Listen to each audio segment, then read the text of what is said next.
name is Howard Tanner. I'm the operations manager and lead calibrator on the production side for Vengeance Racing. We've got the great opportunity to work with one of our industry partners, DSX Tuning, on their new Atlas port fuel controller. It's something we're going to be talking about today, a little bit about why we use port fuel, a little bit of its function, and then to get into more specifics of their specific controller. One of the things I wanted to initially talk about is why we would need port fuel and its purpose. Those that have been playing with direct injection engines have realized that we have some limitations. Those limitations are typically found with the fuel injectors used and also the pumps that are used and available. DI is very strict on when fuel gets injected, how it's injected, and we do run into some limitations with these parts, and this is where the port fuel will come into play. So with direct injection, the injectors, which are located in the cylinder head, have a very unique window of time for them to spray. We typically do not want the injector spraying when the exhaust valve is open, and we really don't want to be spraying too much after bottom dead center where we're getting into the compression cycle.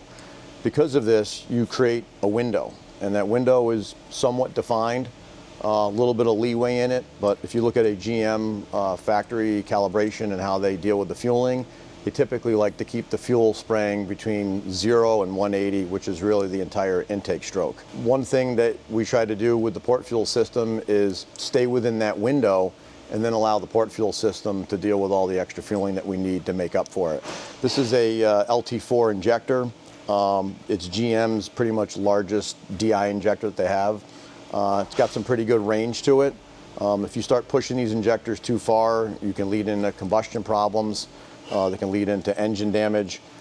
We try to limit the use of the injector to stay within its somewhat factory control tolerance and then allow the port fuel system to take over from there. Another big reason why we tend to lean on port fuel on high-powered cars is many times people want to use E85, very popular fuel. E85 by nature, by its weight, will use about 33% more total fuel mass than gasoline. When you already have a fuel system that is in a state of its maximum reach and you add another 33% to it, you're going to crash the fuel system. That's why going to port fuel when we're running ethanol is pretty much a must. There are some injectors on the market and pumps on the market that have some additional range, but the guys looking to make some big, strong power, the port fuel is really the way to go. So direct injection has proven to have some pretty significant benefits in making power between the quenching effect that you get by the fuel being injected into the combustion chamber, not putting fuel into the intake runner to allow for more airflow, has definitely allowed a much bigger power gain from what we had seen in prior models with traditional port fuel. With those benefits come some detriments. Those detriments are found in the fact that injector availability, although out there, can be limited. Also, the pumps that feed the injectors also have some limitations. This is typically when port fuel comes into play, and then we're going to talk about some of these details with the Atlas controller. The Atlas system right now is pretty much set up for Gen 6 Camaro, SS, ZL1 application, C7 Corvette, and also a Cadillac CTS-V. Our test car, our shop car here, is a 2019 ZL1 Camaro. And we'll just take a quick look at it and see how we modified the car for the setup.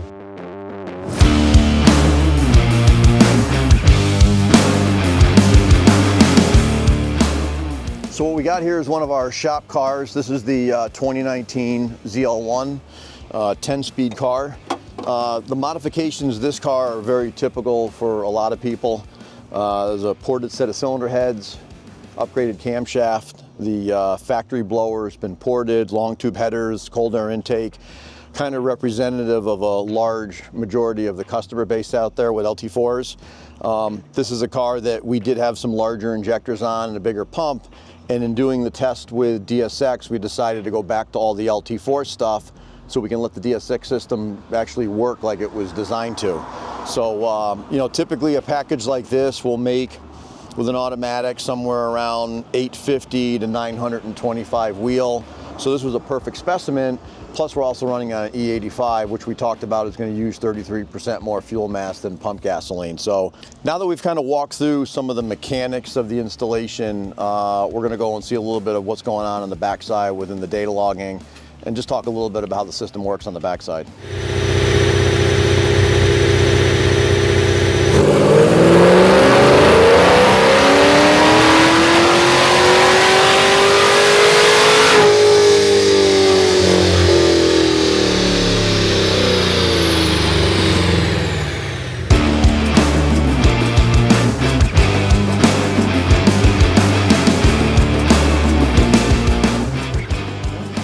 So as we talked about earlier, DSX's integration with HP tuners is absolutely amazing. There are a lot of the parameters that are native to the E92 controller that they're using to calculate, the fuel flow that's needed from the port system. A lot of that stuff I've got, captured in a PID list here. Also, there's things that are CAN-based information that DSX is sharing with HP tuners, some things for diagnostic and some things that are used to trigger the port fuel. Some interesting stuff here to look at is that, here's a dyno full throttle run here, and we're actually able to limit through the factory cal when we want the port fuel to stop, just to keep us from getting in a place we don't want to be, because we know we have the port fuel there to support us after that.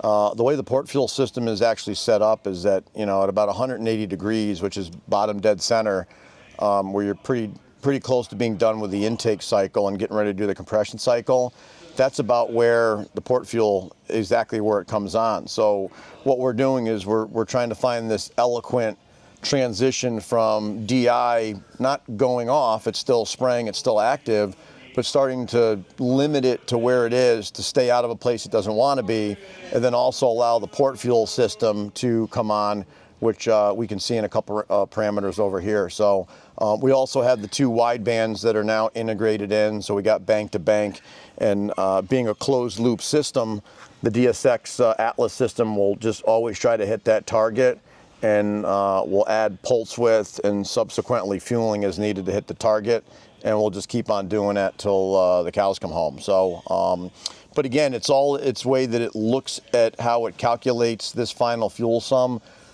which is, again, what I refer to as smart port. So we're going to take a look at another example of port fuel in its full glory. What we got here is one of our 427 cubic inch motors with a Magnuson 2650. The Magnuson has proven to be quite the beast when it comes down to airflow, and if you move airflow, you got to move fuel flow. So this is another one that's running a port fuel system on here. This car is making 1150, 1200 wheel in its current configuration, and you're going to need the port for sure.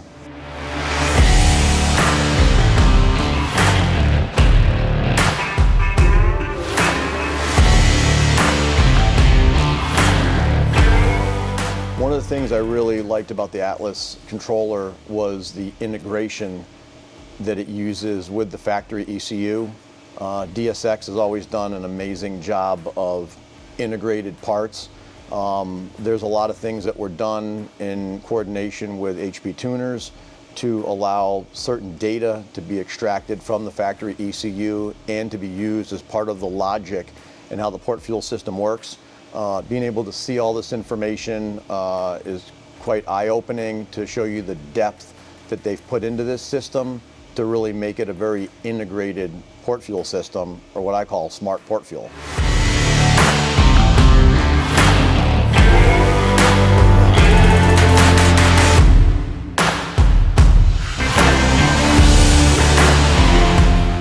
DSX's true intent of this system is to be as simple as possible. The system is truly designed to be installed and done. There's no real setup required, there's no programming required. Again, as long as the base starting calibration is proper and in check, the system just does what it needs to do like clockwork.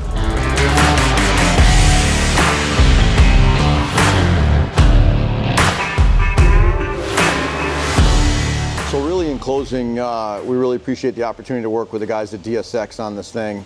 As someone who's been around the engine management stuff for a while, it's really cool to see companies really pushing the limit of integration. I mean, we have all this technology, we might as well use it. They've done a phenomenal job of getting it executed. It worked exactly as planned. You guys want more information on it, you know, check them out for sure. It's something that we're going to be putting into our Vengeance Racing program. And for sure, my time up here the last 4 or 5 months of Vengeance Racing, one of the things that we're focusing on is more education and more things that we can get our customers smarter on. We'll be doing a lot more videos on things that we're testing. So make sure you like and subscribe us and follow what we're doing, because some cool stuff's coming up. Don't make me do the like and subscribe. Are you really gonna make me do that?